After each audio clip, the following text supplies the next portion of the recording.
that you were telling me about a few segments ago, and I love these kind of stories. They always, to me, garner a lot of great discussion. Rick, this is from the Mail Online out of Britain, a story about a young lady in Missouri. Katie Lentz is her name. She was hit head-on by a drunk driver on Sunday morning on an isolated stretch of Missouri highway. Emergency workers battled for over an hour to rescue her and get her out of her vehicle, but they were unable to. At one point, fearing that the young lady was about to pass away and they were really trying to speed the efforts along to get her out, she asked if they would pause just for a minute to have a prayer. About that time, when they did put their tools down, a mysterious stranger showed up who they all identified as a priest. Mm-hmm. The priest led the prayer, even though there were no bystanders and the road had been blocked off for about a quarter of a mile in each direction and there were no cars in the immediate area. They did not know where he came from. He did lead her in a prayer, and at the end of the prayer, he told them, "You can now free the little girl."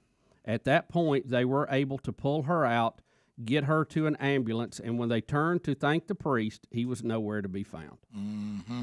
They're calling him the angelic priest in this story.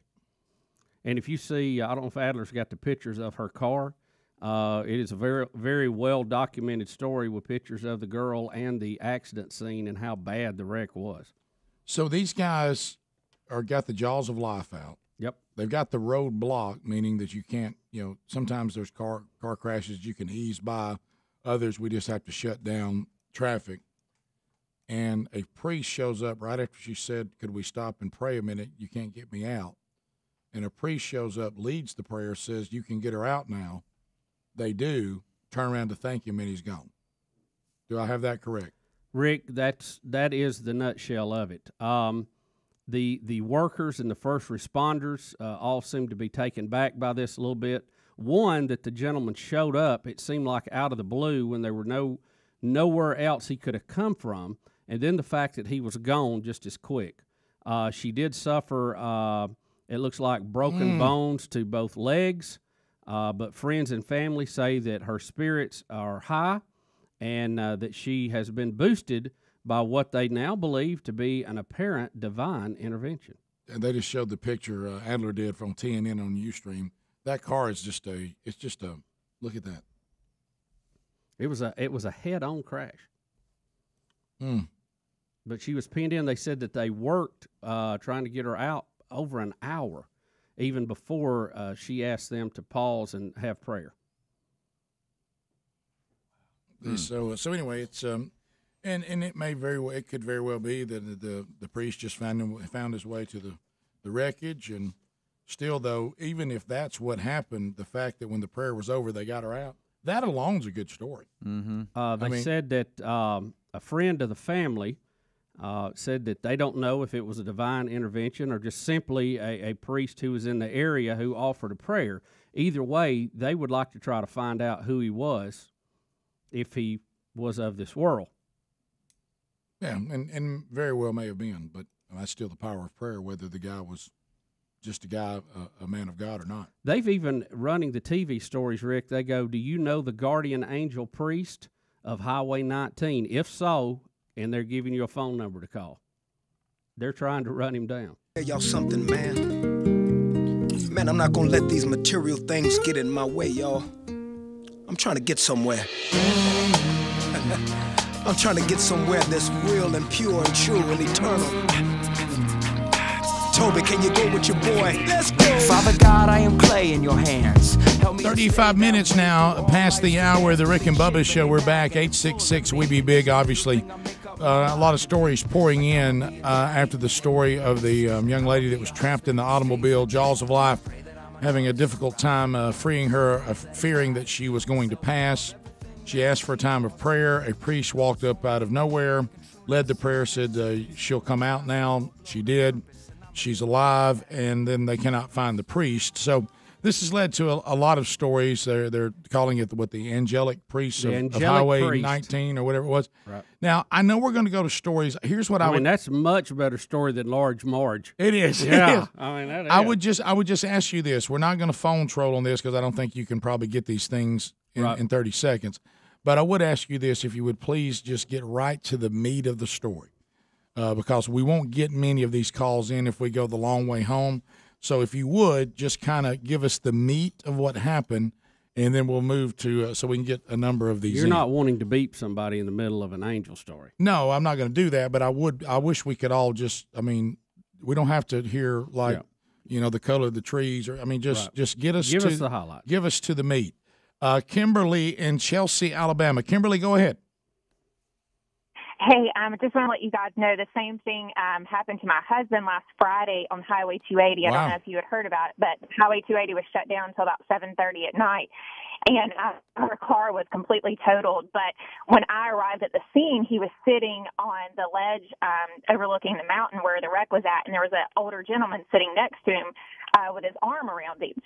And I didn't think anything about it at the time. I just assumed he was one of the other passengers involved in the wreck because there were several cars. Right. And then later on that night, I asked my husband, I said, hey, who was the guy? Because I realized later on that he didn't belong to any of the cars involved. I met all the other people.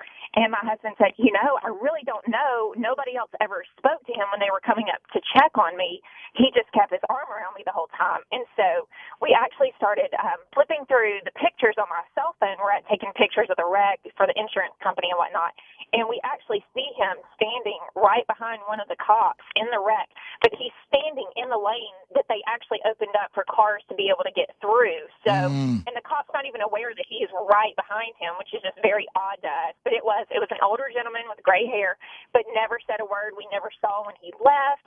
Nobody ever spoke to him other than my husband. So just very, very bizarre, kind of similar story like what you guys are talking about. Wow, Kimberly. And I'm so glad your husband. Just a cut on his hand. Well, praise God for that. I'm glad your husband's okay. Thank you very much for that call. Dave is in Nashville. Dave, welcome to the Rick and Bubba Show. Go ahead. Hey, thank you. Listen, 1989, I fell off a cliff, tore myself up all two pieces. Little tiny town in New Mexico, about 700 people, no paramedics anywhere near. And my buddy had to go back to town to call the paramedics in from about 35 miles away.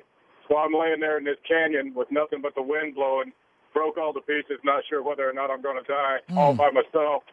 And this man, living in a little tiny town like that, if you don't know everybody, you've at least seen everybody. Sure. This old man, probably about 50, 60 years old, just comes walking up the canyon, sits down with me, puts my head in his lap, and didn't really say much, just kind of calming and soothing. And by the time the paramedics got there, he sort of faded into the background, and they got me all strapped up to the backboard and everything and started carrying me out of there. And I was looking around to see if I could find the old man just to try and give him a handshake or something. Hey, there wasn't nobody there. Yeah, I've heard these stories so many times, and they're very similar to what both these people described. They were just comforted by these people, given a word or prayed over, and then when they went to thank them, they were gone. And so, we don't know the answer to that, but I think the interesting part is we don't know the answer to that. Yeah. 866 We Be Big. Let's go to Larry in Gulf Shores. Larry, welcome to the program, Sunny 105. Go ahead. Good morning. Hey, listen, a friend of mine was a chaplain in in the Navy, and he was assigned to a Marine Corps unit, a battle unit in Iraq. And they come under some heavy fire, so they take the chaplain and put him off to the side in a safe area. And while he was there and the battle was going on, this young Marine was standing there, and he said, what are you doing here? He said, I'm here to protect you. And he said, well, great. And after the battle ended, he left, and he come out, and he said, hey, where is Corporal so-and-so? And they said, who? He said, Corporal, he named his name. I forgot who it was. And he says, there's no such person in our unit. And he said, yes, he is. He was just back there with me, protecting me. And they said, no. And they checked with several different units in that area, and there's no such person. Yeah, I had one very similar. The Army and Marines, they're pretty good at documenting who's on their side. Yep. I mean, they have numbers and names. They keep up with their personnel pretty good. Very nutshell, just because he said that, I had a friend of mine that had a woman pray over him while he was in the hospital, what he thought was a nurse. And same thing, he went to get the hospital to bring the nurse in for him to thank her And they said, well, what was her name? And he said, I don't know. And then he described her. And there were things about the description that would make you very unique on that shift. And they said, we got nobody on this shift that meets that description. And never found the nurse. Look at the stories. Yeah, 866 We Be Big. Let's go to Jonathan in Coleman. Jonathan, welcome to the program. How are you? Doing all right, bud. Y'all doing good? We are. All right, I'll try to make this as quick as I can. Several years ago, I was in a car accident. It threw me from my car. And I had to climb up an embankment to get to the road.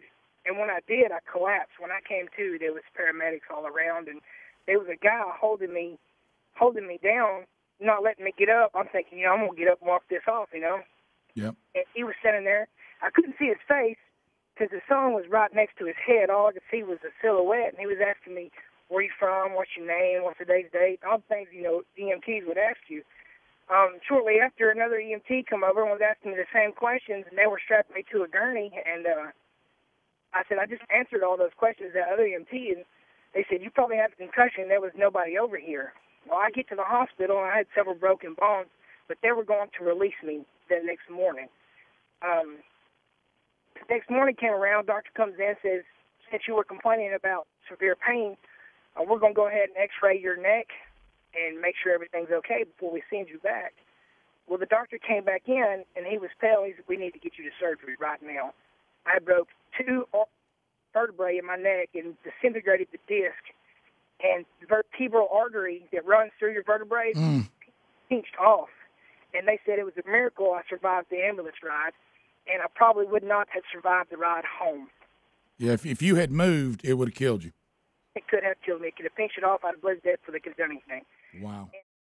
And so the next day, we're signing CDs, and people, and the way those were set up, we were at a mall, it's just a line of people, and it's mainly, hey, how you doing? And we're all lined up, and we shove the CD down, and everybody signs it. So a guy walks up, and I'd not even really mentioned on the air that I was going to this place. And the guy, and he's just another person in line, and he says, how'd last night go? And I said, I'm sorry, what are you talking about? He said, and he told the town. I said, oh, you talking about speaking to church? I said, it actually went quite well. And he leans into me, and he says, do you understand what salvation really means? And I said, I'm sorry, what? He said, do you understand the mercy that God has shown you? And I just stared at him. I said, yeah, I do. And he said, all right then. And I looked to Bubba to my right, and I said, did you hear that? And when I looked back, he was gone. And I looked back through the line, and I was trying to see if he just wanted to say that and walk away. I couldn't find it.